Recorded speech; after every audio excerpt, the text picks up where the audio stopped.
Hello, it's February 1st. It's Newman University and it's Bread and Circuses. We are moving into week 4. Is it already? You're moving into Gladiators and Rome, working on Shakespeare and London.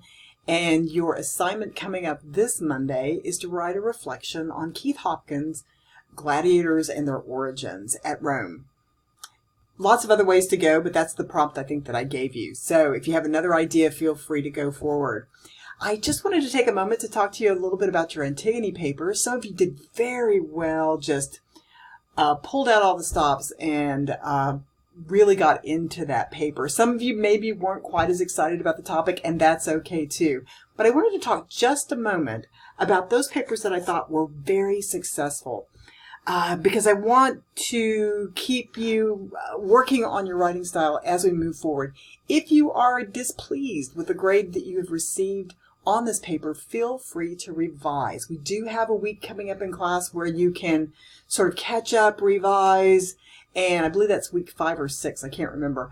But we do have the time. So these first, as I warned you, these first 3 or 4 weeks, move, right, and you'll have some breathing time as we move forward and even some time to rewrite if you wish to.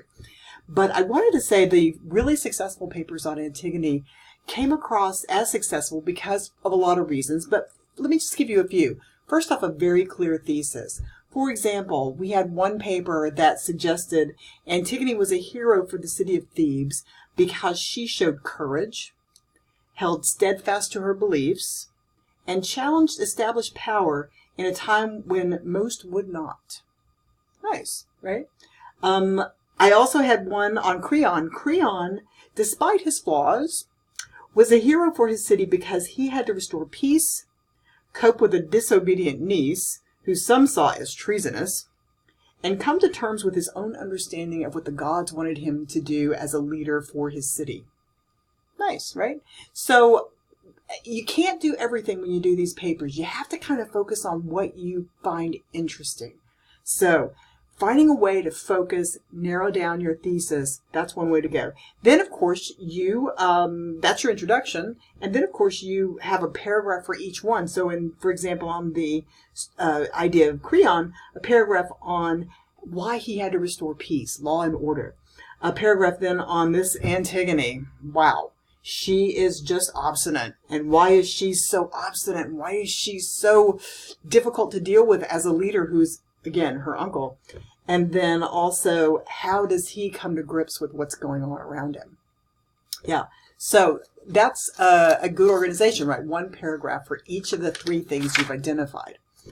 The successful paper also addressed how this play might help us to understand a component of the creative spirit goals.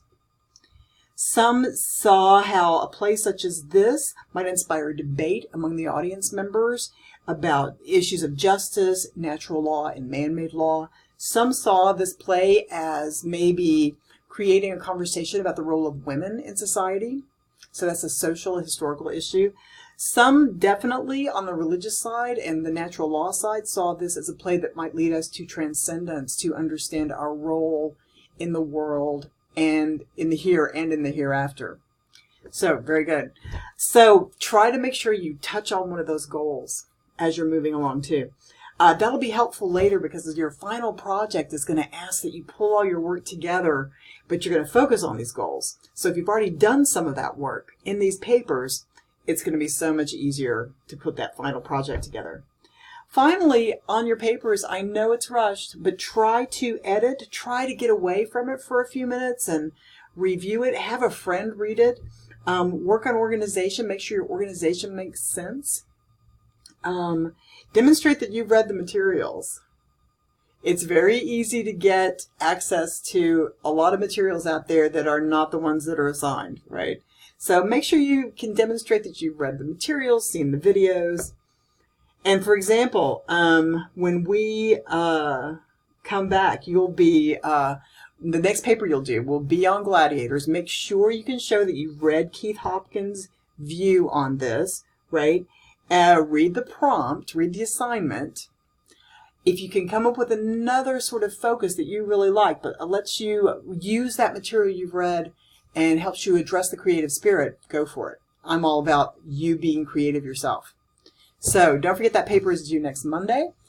Good luck on Super Bowl day. Come on, Kansas City Chiefs, and try to find some time in between the commercials and the nachos and the football to get some of this work done.